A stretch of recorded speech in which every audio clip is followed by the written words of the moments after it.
There goes the record. And you're up and running. All right.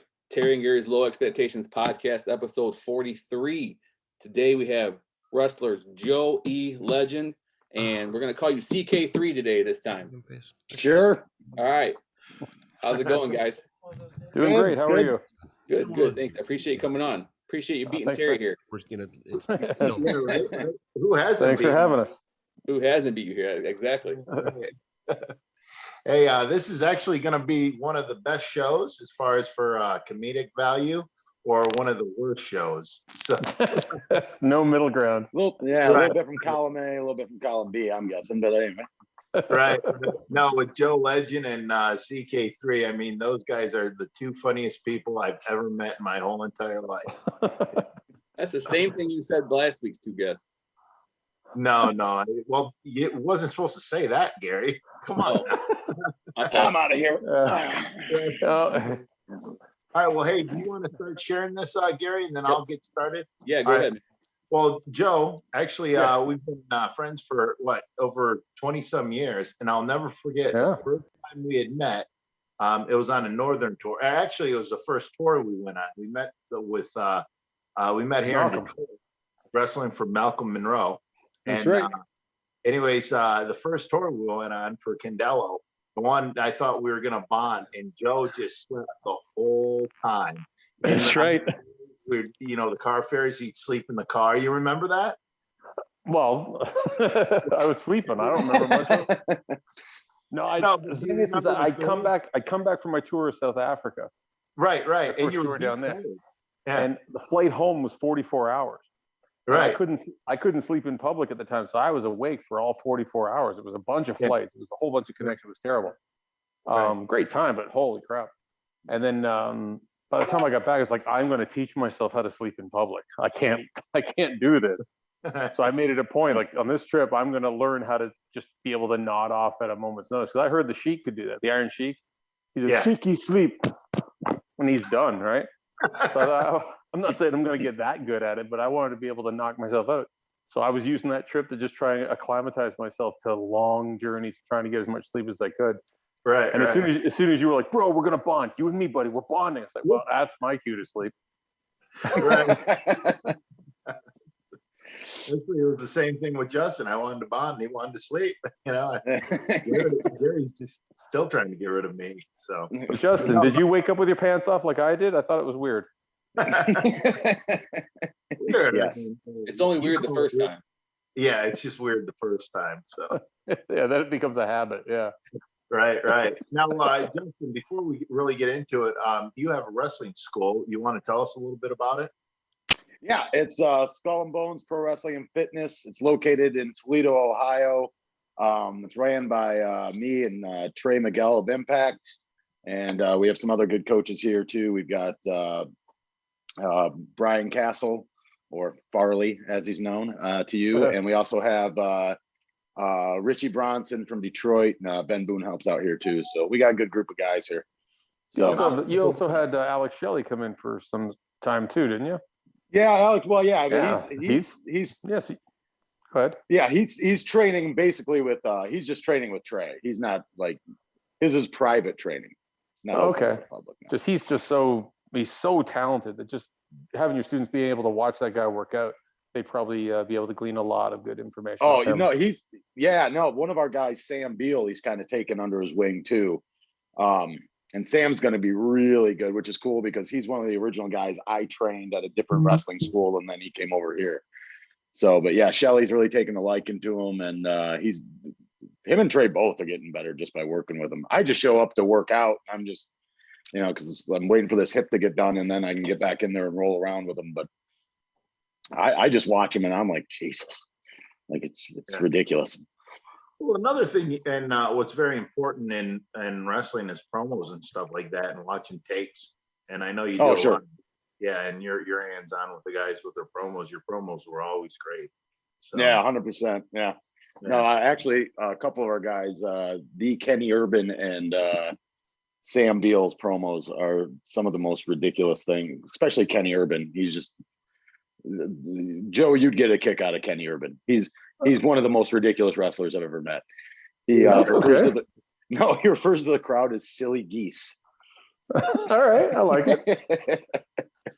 Now let me ask you a question. Is there any hope for Gary? Can we get him in the ring? Can we train him? Oh, You think- absolutely. Scary. Yeah, you, Gary.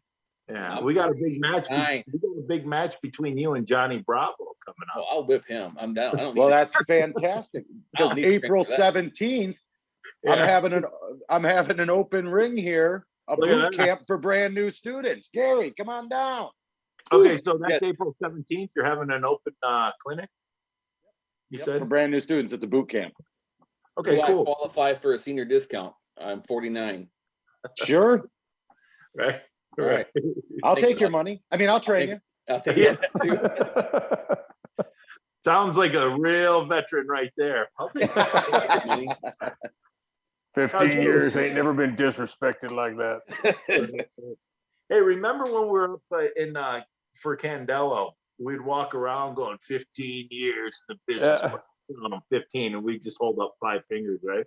That's now right. And that we were the grizzled veterans, but like, yeah, we only had a handful of years in the job. But right. these young punks today with their hair and their yeah music, burning their draft cards, moving to Canada. Right. Walking around just being curmudgeons. What's that? We're just running around being curmudgeons to everyone. Right. Now we're way on the other side of 15 years. Yeah. But now you do a lot of seminars and stuff over in Germany, and you've wrestled all throughout Europe. Yeah. You know, what is if someone in the U.S. wants to go over to Europe to wrestle? I know Dixon. He still runs the Butlin camps, right? No. Dixon doesn't do the Butlin camps anymore. It's NGW does those. Alex Shane runs that. He's taken over the Butlin camps, but there's also Ponton's camps. There's also there's another one I can't think off the top of my head. But the ones who run those camps, I believe, are the Knight family. Paige's parents, Paige from WWE, her parents, the Knights. They, I believe, they run the camps, the other camps, Ponton's and Havens. Those two sets of camps over there. They'd be excellent if you wanted to get some decent experience. Those camps are wonderful experiences as far as just, for lack of a better term, the carnival road, like where you got to get up and you've got to make your town and you got to get your, get the ring up and do your match, get it down and move on to the next town. Because sometimes you got 2 shows a day. When I first started going to England in 2001, I was working for Dixon. I'd left WWF at the time. Yeah. And like 4 days later, I was at England and I did 67 days in a row with 2 shows usually a day with 2 matches per show, because you do like a singles match and then like an angle tag or a battle royal or something. And then several days we do 3 shows where we do 2 camp shows and then a town show. So you'd have 2 matches on that. So sometimes you'd have 6 matches in a day. Yeah. Oh, wow. Yeah. So it was an amazing learning experience, because you also learn, okay, this hurts my body more than it should. So I better work around these things. I better learn how to bump correctly so I don't kill myself, but also to work around other guys' injuries, be able to work tired, be able to work smart and effective as well. Like they say, you got to work smart as well as work hard. And that teaches you how to do that. I mean, sometimes more is less and sometimes more is lazy. I think there's a balance in the middle. And Brian won't let you be lazy. Definitely won't let you be lazy, but you'll learn how to work around being lazy where you can still be effective for, long stretches at a time. Yeah. It's an excellent learning experience. I recommend contact the Knights, WAW, World Association of Wrestling. Right. And if anybody had any questions for you, they can contact you, correct? Oh yeah. I got Joey Legend site on Facebook, and legendwrestling@hotmail.com is my email. Right. Yeah. I also teach seminars. I teach usually when this lockdown isn't on. I teach every month in France. I teach every month in Poland, pretty much every month in England, and then in Germany, as often as I can, usually every Saturday here in Hanover, but then also I go up to the Hearts. I go out, all over the country. I'm 46 countries in, so I go everywhere. Probably 40 of those countries I've held seminars. Yeah. Now, go ahead. Oh no, go ahead, Gary. How long have you been living in Germany, Joey? Well, I started coming over here. Terry got me booked here in '98. Don't blame it on me. Believe me, it's a grudge. I'm hanging up. No, I came over here in '98. for the first time. Then I got signed with WWE, so I was living in Canada. I eventually, when I left TNA in 2004, I came over here permanently, but I'd also lived in Puerto Rico and Memphis and a whole bunch of places. But 2004 is when I moved here permanently, but I'd been floating in and out between 98 and 2004. Now, were you and Terry or you and Rhino Richards tag team champions over in Germany, I read? CWA, undefeated, I might add. Yeah, we're still the tag champs. That's right, the New Age Krautlaws. Right. You want some of this, Gary? You want some of this, CK? Bring it, right, Joe? Look at this. I ain't afraid. Oh, wow. Huh? So Look at that handsome fella. Wow, Yeah. look at that baby face. Yeah. Let's see, Joe. There's There Joe. we go. That's Joe. Gee whiz, what a state. You I know just what? remembered I had this in my office. When did you three guys cross paths then? Since you're over in Germany, you guys cross paths before WWE or before? Me and Terry? All three of you guys. Have you guys? Well, Terry and I in the mid 90s, I started working for Malcolm Monroe, and Terry obviously was nearby there because the whole Michigan scene. And then I was able to get, because Tony and I got on real well, so I was able to help Terry get over to Winnipeg. And then Terry got through Don, he got Germany, I believe. Yeah. But we kept moving mostly. We did a lot of stuff in Winnipeg. I think I've been to Winnipeg 22 times. I think you were there 7 or 8 times anyways in a row. Yeah, like 7 or 8, yeah. Yeah, and then we did the northern tours. We were driving over the frozen lakes and all that crap. But Yeah. after I left WWE and after I'd done Australia and New Zealand and Puerto Rico, then I moved to Windsor to start being the trainer at Scott D'Amour's school there, Can-Am. And that's where I met Justin. Justin was one of the hardest working guys there. And yeah, he did a great job. Eventually I was able to kick open the door and bring him over to Japan for a shot there, which was, a great time. Remember Big Porno? Yeah, I remember her. There was this female wrestler, this Japanese wrestler, her and Sumi Sasaki were taking us around. And for some reason we were calling her Big Porno. I cannot remember for the life of me. She'd mentioned something about that she had a big movie collection. We went, what, porn? So, oh no, yeah, it was porn. Right. And then that was it. For the rest of the time, we just called it Big Porn. And that's the can I throw something in? That's where CK's mom bought CK a passport holder. It's from the front and the back, it's clear, and then you put your passport, and it's such like a what a mother would travel with, right? And you wear it around your neck. So CK totally popped. He's like, Judy would get this, and he calls his mom by her first name, Judy, not mom. He's like, Saint Judy. Right. He goes, so I have to, because it just pops myself and the boys when I wear it, right? Sure. Like a fanny pack on the hip in Vegas, middle-aged women wear, right? So he wears it, and Justin loses everything. He will lose his hat, even though it'll be in his hand. He'll be like, "Where's my hat? Where's my hat?" Right? So we're coming back from. I'm pantsless as we speak. I have no clue where they're at. Where's my virginity go? So we're actually coming back years later. Look in the He corner. told me how he got this from Japan, right? And how Judy told me the story.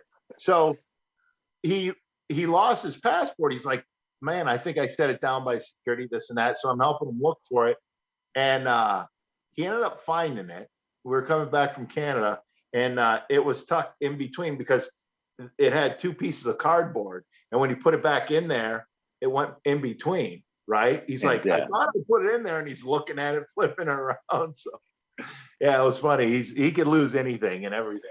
I can. Winnipeg, you lost your pink singlet.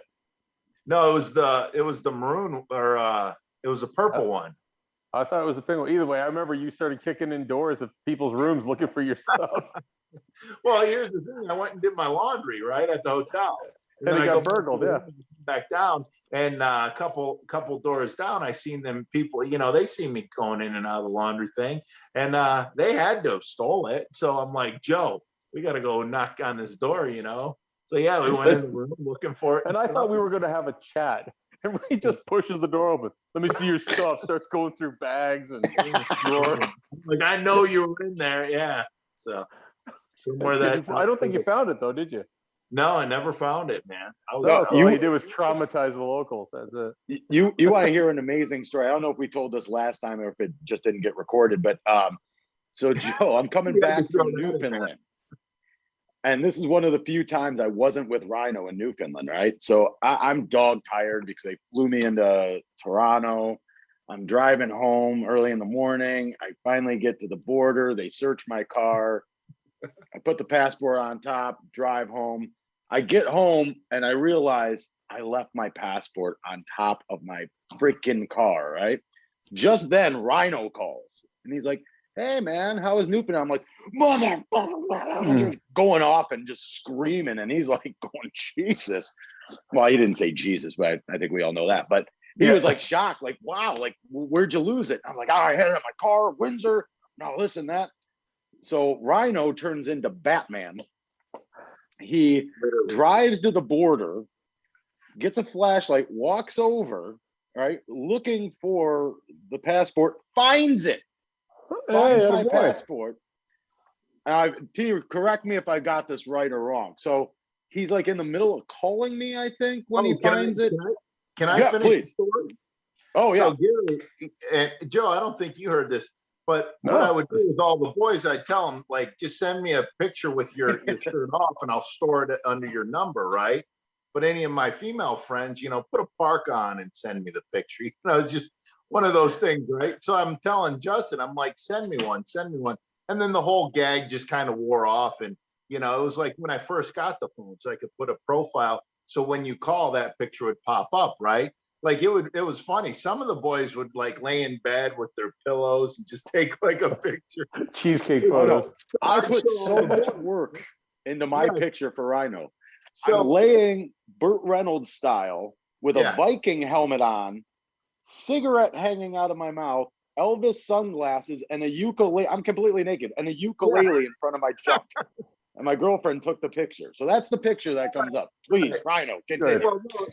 So anyways, so I told Justin, I'm like, are you going to send me one? I'm like, never mind. It, you know, kind of the gag wore off, right? And then literally about a week later, he sends me that picture. And I popped. I'm like, you know, some guys would have their pants unbuttoned, you know, like Farley, I think, was eating a banana shirt. Yeah. So funny. And I'd show all the boys, right?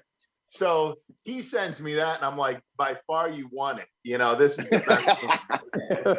So when I found his passport, you know, I took a picture because you actually stopped by my house and you said, hey, because I had to give money to whatchamajigger for an outfit. So, so I took a picture of it to show you that I was, you know, with the Ambassador Bridge in the background. So I didn't find it in my yard, right? And so you knew I went down there. So once I did that, the immigration officers seen I'm taking pictures of the bridge, right? So they came out to investigate. And by that time, I already called CK, and I got the big screen, you know, on my phone and stuff. And they come up, they're like, "What are you doing, taking pictures?" I'm like, and I explained it to him. I go, "My buddy's on the phone. I didn't want him to mistake it for a gun or his passport." So I just go, "Hey, man, he's on the phone. You want to talk to him?" Meanwhile, his picture is on the screen. And for some reason, I'm like, I forget that it's there because, you know, when you see something all the time, you forget it's there. So these guys are looking at my phone, and I found it kind of odd. I'm like, you can talk to him. He's right here. Here's his passport. You know, they go, "Why don't you come up and get it?" And they're looking at the phone going like, and I don't know why they're staring. And I thought to myself, it's really odd. Why are they so focused on that? And I'm like, because he lives in Toledo and I live in Dearborn, so it's just a closer trip, you know? Why make it if you can't find it? You know, if I find it, I'll give it to him, right? So they're just looking at him, they're just like, "Hey, man, have at it. You know, good luck." No, we're good. We're good. We don't. I'm like, wow, it's really odd. They're staring at my phone. And then it dawned on me, his picture was just him and the ukulele naked. Yeah.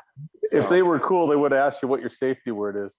The funny thing is, that's the picture you sent me for our promos for the Terry and Gary's podcast page. So that picture's got more likes than anything else on our page so far. So congratulations, Justin.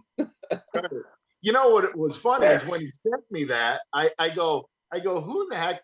I go, did you tell you? I thought Farley took it, right? I go, did you tell your girlfriend you took this picture? He goes, she was the one that took it. I'm like, wow, that's.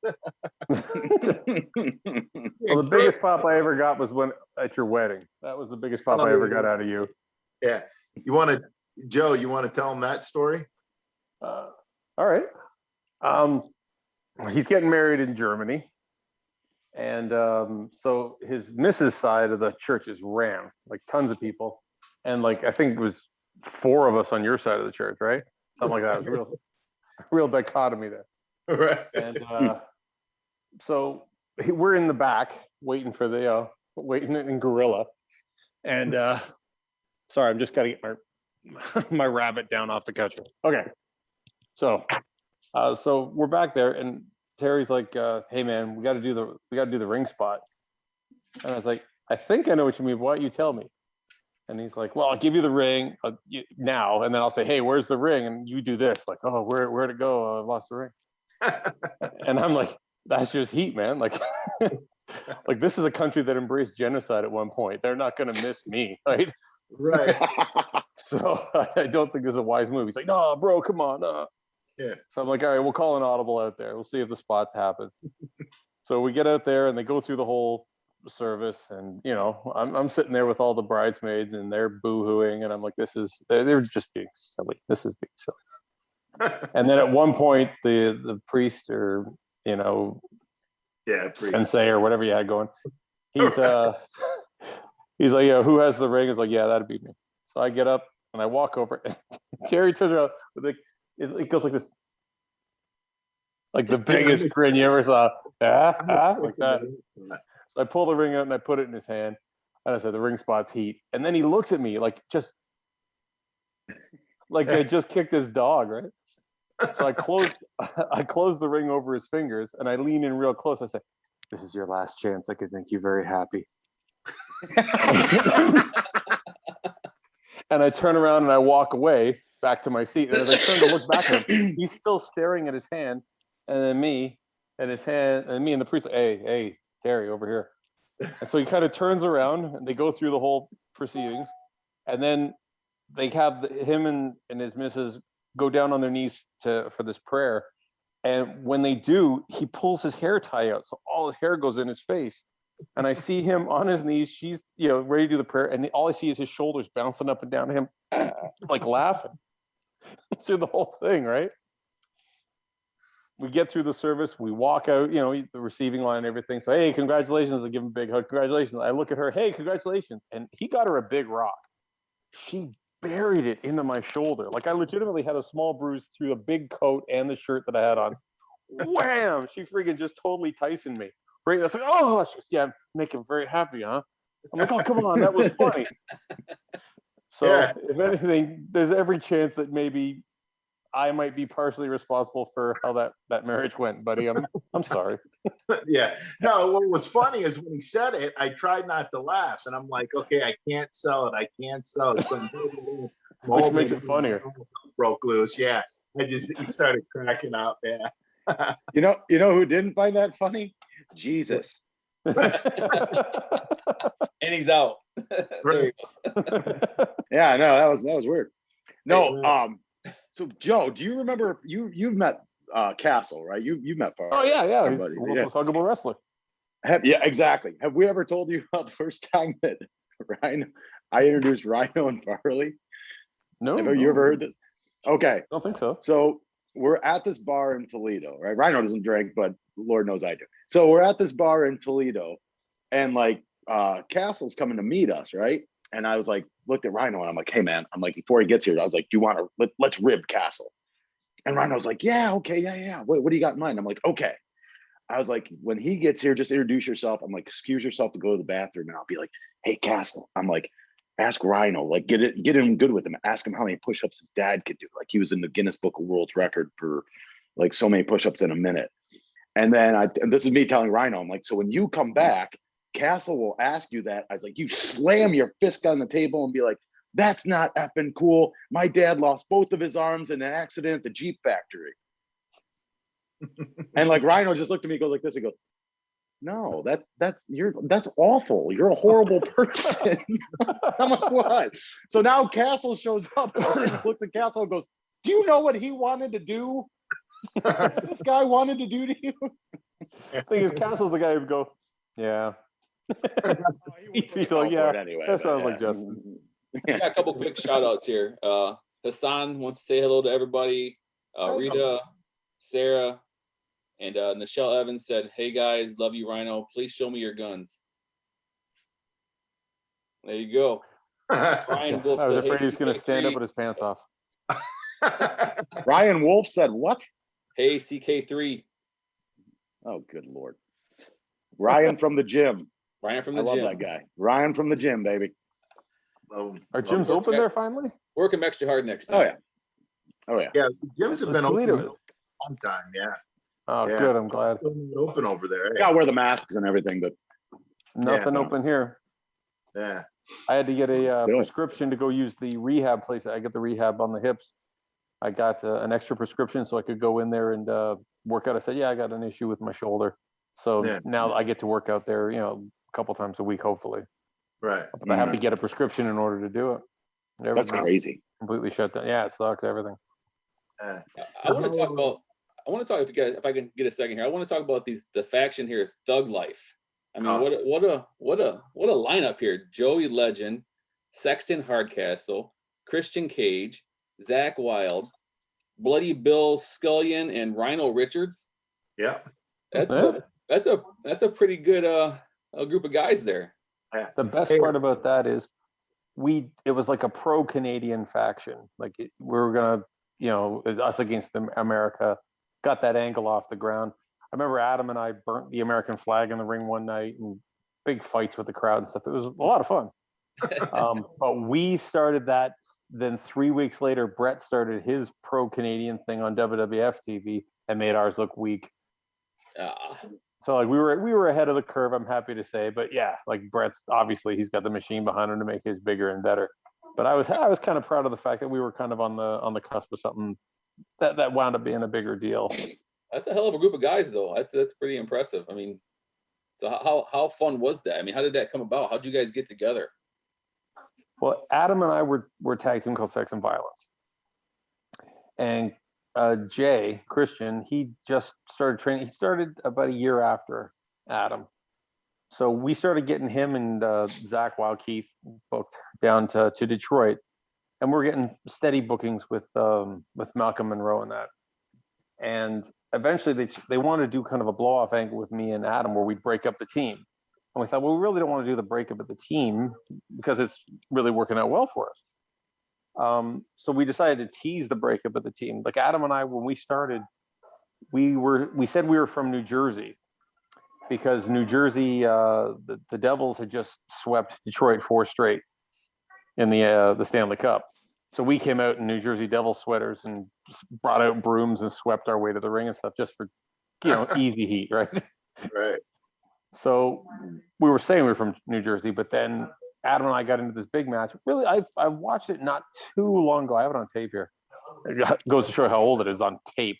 But it's not a half bad match, all things considered. I remember specifically one thing from that match, which is kind of a side note, is I was loving all the crazy names that Japanese were given their moves. And their tag teams, like the Steve Williams, Terry Gordy, were like the Miracle Violence. Miracle Violence connection. Yeah. Yeah. And there's a move called the Stretch Plum and stuff. And I thought I want a really stupid, like Japanese sounding name for a move. So I said, at one point, Adam, we'll do a thing with the ropes. I'll chuck you up in the air and I'll flapjack you, but I'll catch you in a cutter. And he's like, okay, well, what are you going to call it when we do it? I said, I'll give it some crazy Japanese name. You'll know it. And I remember in the match, we did like on the reverse of the whip, I was in his ear and I said, okay, reverse soaring eagle cranium cement buster. And if you turn the volume up real loud, you could actually hear Adam all the way up and down eating the cutter. So at the end of the match, we're, in like kind of just this brawl. And then Jay comes out and gets in the middle and says, come on, guys, look at yourselves. You're supposed to be this great tag team and you're fighting each other. I mean, you let these American scumbags tell you you're American. You're from Canada. I'm from Canada. We're all from Canada. And then the American wrestlers hit the ring and start healing on us. So we heal back. And then Rhino hits the ring. And then there was a big schmoz. And that started the whole pro-Canadian versus America faction. Yeah. And I was honorary Canadian. So. Yeah, we said you were from Hamilton. Right. The pride of Hamilton with his Detroit hat on. Right. Yeah, we would have Detroit a lot of, everything. Yeah. yeah. I remember one time we wrestled, and this was up in I want to say Kitchener from the Sailor guy. What was that one guy? Oh, Sailor White. Yeah, he ended up being a big tool. Didn't he steal a copy machine from No, that was Ike Shaw. Ike Shaw robbed a yeah. children's charity for $4,000. Yeah. Right, for a copy machine or whatever. But anyways, yeah, we're up there looking for him, and then I go, Joe, I'm gonna do this new clothesline because I always clothesline with my left. I go where I'm gonna punch through. I think it'll look great, and I did it, and I thought I caught you, and I looked down, and you're like twitching and stuff. I'm like, oh man, I just killed Joe. Like I felt really bad. I go, Joe, are you all right? I'm all concerned, and you go, yeah, I'm all right. And I'm like, well, I'm never doing that clothesline again. I like to try and limit you where I can. Right. So, if I can be an anchor to hold you back, I feel I've done my job that day. Right. Now, sometimes, we had to come over here and we work some of the shows and stuff, and we'll do some camps. So hopefully, when everything opens up again, we'll get you back over here. I'd love to. I'd love to have you back. Yeah, I had a great time last time I worked. I did the things for your kid. We did 2 of them last time.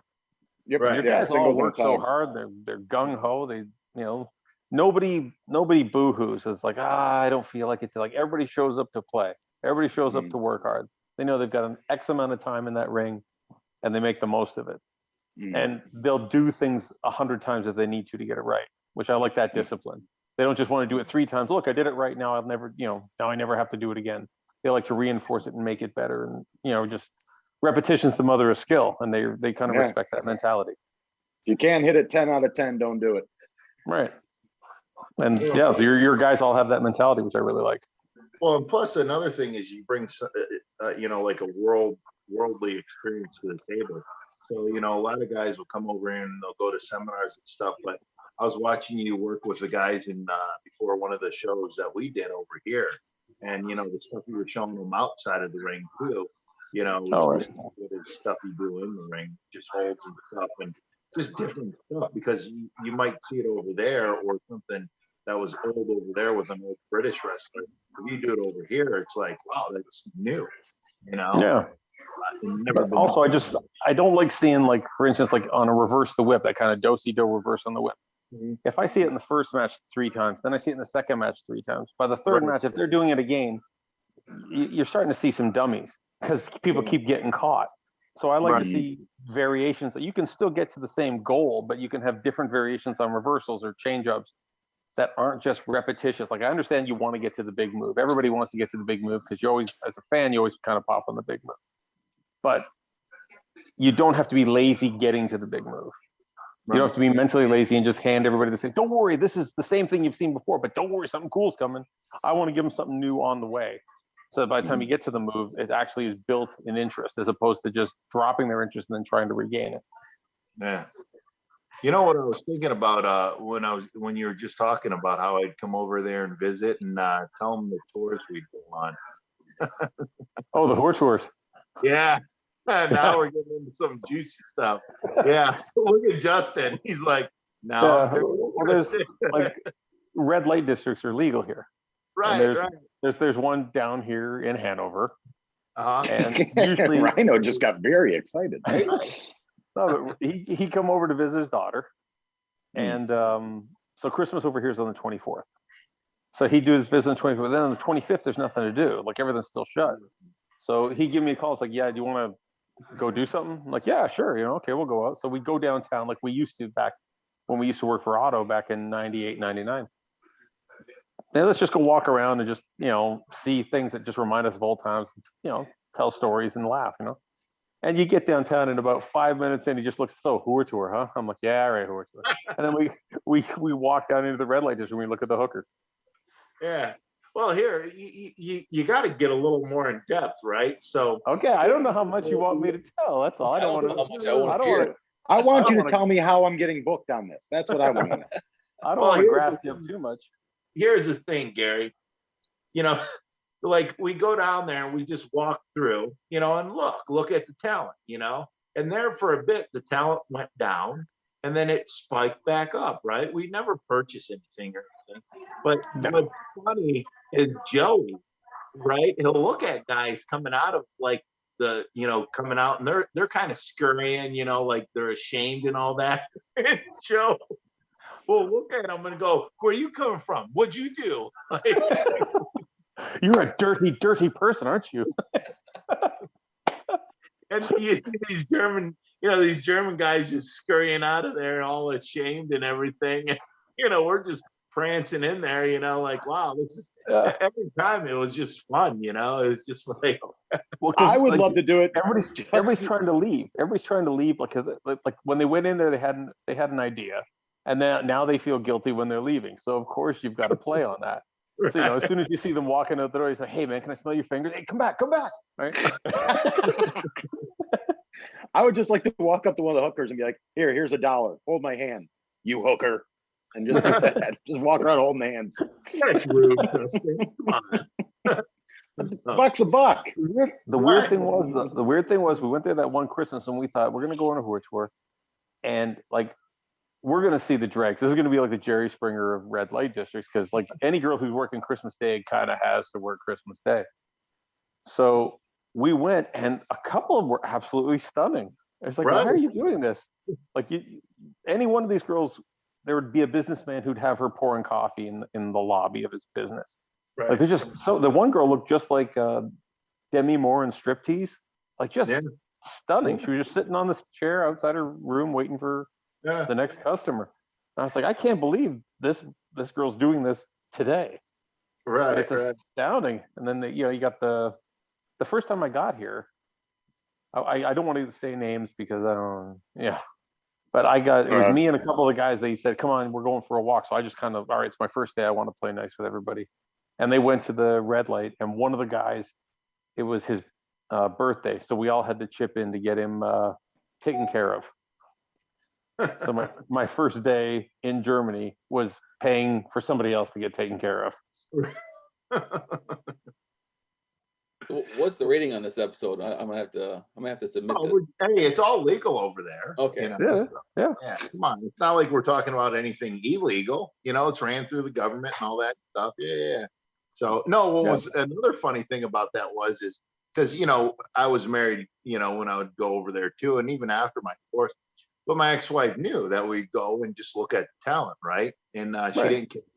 And Joe's wife, and it wasn't a big deal because they grew up with it, like there were naked women in the newspaper and stuff. So nudity wasn't nothing new, and the whole red light district thing wasn't anything new or frowned upon, maybe by a small group. So anyways, we get in the car, because his wife comes down and picks us up, right? So she goes, "Oh, what'd you guys eat?" And Joe looks at her, he goes, "I told you we went on a whore tour. What do you think we ate?" I'm just like, "Joe, how could you say that?" And I just started laughing. And his wife looks at him and goes, "Oh, Joe." But when you said that, you're just like, "What do you think we ate?" So, but anyway, this is what I deal with all the time, Gary. So. But it's all legal. Actually, one thing we were going to do, we didn't get to pull it off, unfortunately.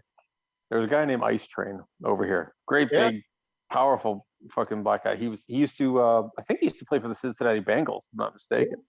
Yeah. Big, powerful guy. He was, I can't remember his name. He was in WCW for a short time. Anyway, he was Ice Train in WCW. He was something else afterwards. It doesn't matter. But he's a big, powerful guy. And me and this guy, Mad Dog, we used to, Kimball. We used to cut through the red light to go to do the laundry. The laundromat was there. Right. So the thing is, it was like a 40-minute walk from the caravans to the red light, and then 40 minutes back. And it's like it takes about an hour for the laundry to get done. So like, why are we going to go back and come back and forth? So let's just hang around. We'll go on a whore tour and we'll have a laugh. And while we were there, we went into this one grot shop and we're looking at all the stuff they have on sale. Yeah. And we had this plan that I wish we could have pulled it off, but we couldn't. I'm looking at these magazines and these tapes. I'm going, gee whiz, people are into some messed up stuff. And then he's like, look at this. He's all excited. I look over, and there was a huge rubber fist about 3 times the size of my hand. Because they're selling this thing. So we planned to like oil it up and put it in Ice Train's carry-on for when he was flying home. So when he got to the airport. Fantastic. Yeah. But the thing is we were all set to do it. And then he got a ride to Hamburg to fly out early. He got to fly out the night at the show. He was going to fly out the night of the next day. So we were going to go in the afternoon the next day, buy the thing, and put it in his luggage. Then we were all going to be at the airport. I wanted to see it happen. I wanted to see the security. Is this yours, sir? I just so wanted to do that. But then he was like, oh, I got a ride home. I was like, yeah, you would, wouldn't you? You He's a super guy. It would have been a great rib on him. Right. So. The fact that they had one and it had like a label on it means that they make more than one. This is a common item. That's freaking amazing. Mass produced. Yeah, exactly. Like that big Hulk glove they made years ago for the Avengers movie. Right. I'll never look at the Hulk glove the same again. Thanks. Now, yeah. Actually, I'm gonna throw mine away right now. Yeah. Hey, don't you have one, Gary? Yeah, I'm gonna throw it away right now as soon as we get off the air, which is gonna be real soon here. Used to have 2.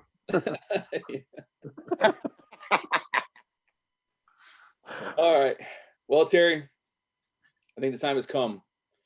Yeah, I'd hate to. We didn't really get into a lot of funny stuff, but I think we covered some interesting stuff. That was the 3-hour tour. So Right. So views expressed on this show did not necessarily reflect the Terry and Gary Low Expectations podcast. So or the laws of your region, yeah. Joe, if someone wants to get a hold of you or follow you, where can they reach you at or follow you at? My email is legendwrestling@hotmail.com, and on Facebook there's Joe E Legend is my page on Facebook. And also, if you go to w3lwrestling.com, they've just put out a new t-shirt for me, which I'm very happy about. I think it looks pretty good. And I wish I had the link for it because they haven't released it yet, but I starred in a music video last week for a German band. Oh, nice. Yeah, and I had to dance about like a fairy. No, I had to dance around and chuck this girl around and stuff like that. And for a guy who's had both hips replaced recently, I'm very happy at how little my hips. I didn't feel anything in my hips, but I had to dance around this video, and that video is coming out. I thought it was coming out tomorrow, but it might be Monday. And nice. Once I have it, I'll send you the link. Nice. You gotta send me a link to this. Yeah. Hey, Justin, if they're looking to train, where can they find you at the school and all that stuff? No better place. Yeah, they can look me up on Facebook, Skull and Bones, or Justin Carnes, Skull and Bones Pro Wrestling and Fitness. August 17th, if you want to become a pro wrestler and see if you got what it takes. The entry fee is $50. It's 4 hours. It's a boot camp. We're gonna put you through the ringer and see if you got the stones. So. And if they wanted to get started before that, they can do it. They don't have to wait till April 17th. Yeah. So Well, I'm not taking. I'm waiting until I get my, like I said, I'm getting that full hip replacement on Monday. So I want to get back on my feet a little bit. It's kind of before we're taking on any brand new guys. Oh, okay. Okay. Now, remind me, call me Tuesday because I want to come down and kick you right in the new hip. Fall off. Anything. I was hoping you would. Right. Expect nothing less, Rhino. I'm just kidding. I'm so glad we didn't even get the ocean. We didn't even get to the story about Newfoundland when Dan, the promoter, tried to pay me $100. We were doing like the skeleton tour around Newfoundland one time. Yeah. And I was bragging because I'd said I'd wrestled Rhino so many times I knew his match, right? The promoter was going to give me $100 because I was on right before Rhino to do his entire match because there wasn't many people in the crowd. Everything. He's like, I want the gore. He was, I want everything. And I was so close to doing it. And then I thought, I'm rooming with him. I don't think so. Remember, how long of a drive did I do that one time? 21 hours, dude, from Yeah. Newfoundland to Goose Bay. Yeah, straight. 19 of it on unpaved roads. You're a Yeah. freaking warrior. But That was ridiculous. The unpaved roads wasn't anything like the winter roads up there in Winnipeg. So it would, I consider driving over the frozen lakes and all that. Yeah, that was crazy. Remember the tractor trailers sticking out of the ice? You just see the cab of the 18-wheeler sticking out of the ice and everything else underneath. Right. We have to drive like 5 feet away from it as we pass it. Nice road truckers. Right. It was yeah, just like that. Just with Tony Condello cursing at you by the wheel. Shut up, you cigarette going, big bottle of Mountain Dew and driving. He can't even look forward. He had midgets attacking him. Farmer Pete, he's great. They would attack him too. They would, yeah, because Kerry Brown kept saying, Tony, you can't say that. He's like, what'd he say? Hi, he said you're too short to be a midget and too tall to be a human. That's it. And then boom, he jumps over the seat, starts punching Tony in the head, wrapping his head off the window. What are you doing, you son of a? That's hilarious. So, That was awesome. Hey, Gary, did you want to take us out? Yeah, sure. You want to be involved? That'd be nice. I'm just here for my looks. Right. So on that note, I thank you guys. I appreciate you coming. I appreciate you getting tricked into coming twice there, Justin. Thank you. You appreciate it. It's great seeing you. Great meeting you. We got Chili Willie next week from ECW. Good guy. And if you guys like the content and everybody enjoys the show, subscribe, download, share, like, do all the good stuff. Terry and Gary's Low Expectations podcast. See you next week at 4 p.m. Eastern time, next Thursday. Thanks, guys. We'll see you again. Thank you for having me. We're out. Yeah, thank you. Get us out of here.